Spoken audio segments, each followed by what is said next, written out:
Assalamualaikum warahmatullahi wabarakatuh. Ya, Selamat siang, salam sejahtera untuk kita semua, para narasumber, Dokter Fatema, Dokter Lis, para pembahas nih teman-teman dari PIPMARSI, dari Unhas, dari Brawijaya, dari Kang Ede dari UI ya.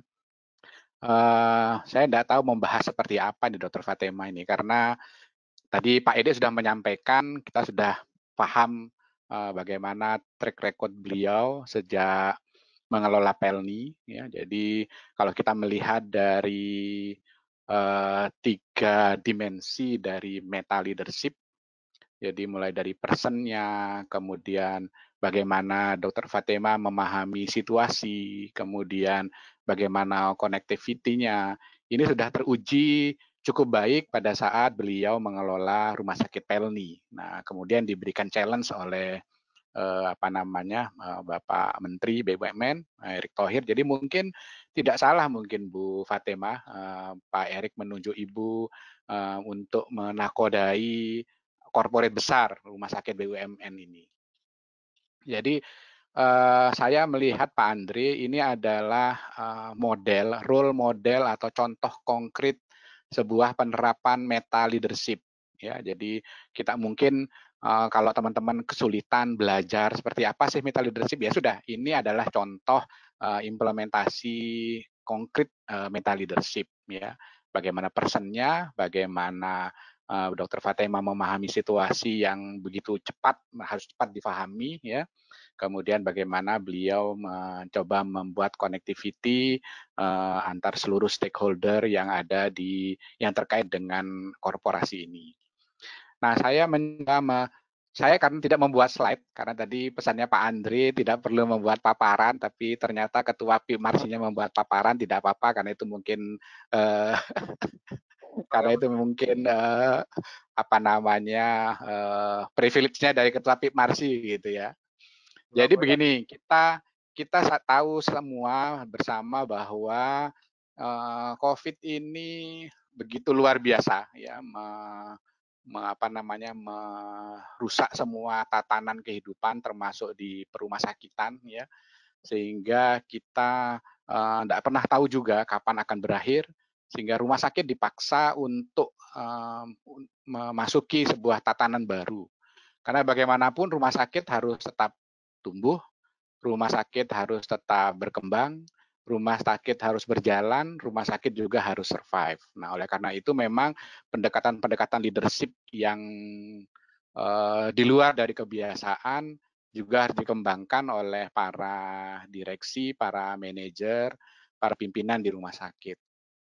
Jadi kalau di, Surabaya sebenarnya tidak secara khusus ya, saya kebetulan, bagian dari tim gugus tugas yang ada di Provinsi Jawa Timur ya, bersama dengan Direktur, Rumah Sakit Sutomo, Dokter Joni. Jadi secara tidak langsung sebenarnya Dokter Joni sudah menerapkan prinsip-prinsip meta leadership ini.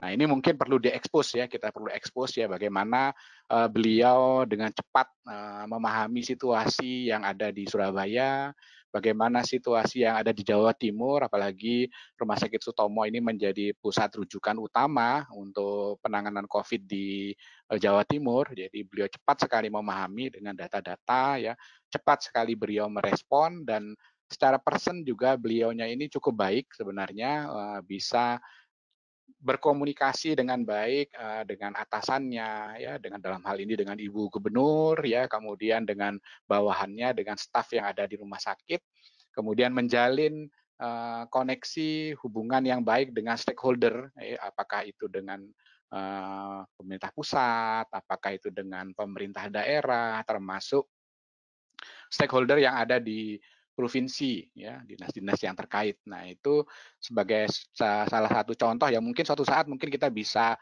tandemkan nanti Dokter Fatema yang mengelola sebuah korporasi dengan Dokter Joni yang mengembangkan yang menjadi menakodai sebuah rumah sakit besar yang menjadi sentral penanganan COVID di Jawa Timur. Nah, ini mungkin nanti kita bisa mendiskusikan ini. Jadi kalau saya melihat, sudah cukup baik ya, Dokter Fatemah, memberikan contoh, memberikan role model kepada kita, bagaimana, mengelola rumah sakit di kondisi kritis seperti ini. Jadi sebenarnya para manajer, para pimpinan rumah sakit ini sebenarnya sudah sedikit ya menerapkan prinsip-prinsip meta leadership ya. Kalau kita lihat dulu sebelum ada JKN ya, rumah sakit kebingungan ya pada saat awal-awal JKN, mohon maaf pada saat awal JKN banyak pengelola direktur rumah sakit kebingungan bagaimana ini merespon JKN. Nah, kan begitu. Akhirnya mereka belajar ya, belajar sekarang sudah mulai normal. Kemudian dulu rumah sakit daerah, rumah sakit pemerintah sebelum BLU, kemudian merespon ya, kritis ini. Undang-undang memaksa bahwa rumah sakit pemerintah harus BLU ya. Semua pimpinan rumah sakit daerah, rumah sakit pusat pun juga merespon ini dengan cepat menjadi BLU. Sekarang sudah mulai normal jalan. Kemudian juga ada akreditasi yang tadinya 6 standar, kemudian ada SNARS. Nah, ini sebenarnya praktek-praktek mental leadership secara sederhana itu sudah diterapkan sebenarnya oleh para pimpinan rumah sakit kita selama ini ya. Cuman memang dalam JKN, dalam akreditasi, kemudian dalam status pengelolaan BL Badan Layanan Umum itu tidak kritis seperti sekarang. Nah, karena situasinya sekarang ini kan kritis. Dalam waktu 2-3 bulan pimpinan rumah sakit harus cepat. Nah, oleh karena itu menurut saya perlu ada ke depan nanti kemampuan-kemampuan yang perlu diperkuat pada pimpinan rumah sakit ya. Yang pertama mungkin pimpinan rumah sakit harus terbuka dan cepat merespon. Tadi yang disampaikan oleh Dr. Fatima di awal, beliau menyampaikan beliau terbuka, mencari tahu sebanyak mungkin tentang COVID itu, ya, belajar, kemudian membuat pedoman-pedoman, panduan-panduan yang disampaikan kepada seluruh karyawan sehingga mereka juga memahami dengan baik, memiliki persepsi yang sama. Nah, itu juga dilakukan dulu oleh pengelola rumah sakit. Jadi ke depan menurut saya para pimpinan rumah sakit ini perlu ada semacam kegiatan-kegiatan pelatihan atau pendidikan ya sehingga mereka itu cepat untuk terbuka, cepat untuk belajar ya, untuk memiliki pengetahuan yang luas ya. Bukan sekedar belajar lama karena kalau akreditasi butuh waktu bisa setahun, bisa 2 tahun, 6 bulan. Tapi kalau ini hanya 2-3 bulan. Gitu. Nah, oleh karena itu, Pak Andri, mungkin Pip Marsi, Pak Ede, ya, mungkin bisa merespon ini, Pak Ede, ya, sebagai bagian, mungkin dalam tahap awal tidak dalam bentuk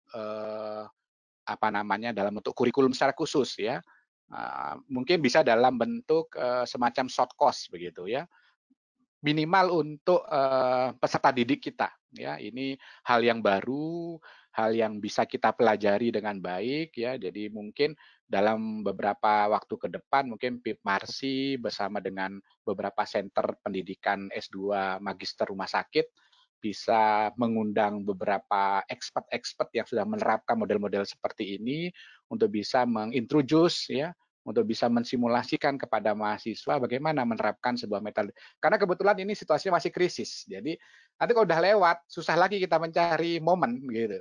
Apa ada masih menunggu yang Dr. Fatima mengatakan akan menunggu gelombang kedua begitu. Kemudian menerapkan. Nah, kalau saya tidak, ya justru sekaranglah kita waktunya untuk belajar karena ada momen krisis ini, ya sehingga kita bisa menyampaikan konsep-konsep baru ini kepada peserta didik kita karena mereka lah nanti yang akan mengelola rumah sakit di Indonesia ke depannya. Itu kira-kira Pak Andri tanggapan dari saya. Jadi ini adalah role model yang baik ya. Kalau perlu nanti kita semua PIP Marsi mungkin dengan teman-teman yang lain membuat semacam biografi atau buku lah bagaimana implementasi meta leadership dalam pengendalian COVID di Indonesia. Itu kira-kira Pak Andri. Terima kasih. Assalamualaikum warahmatullahi wabarakatuh.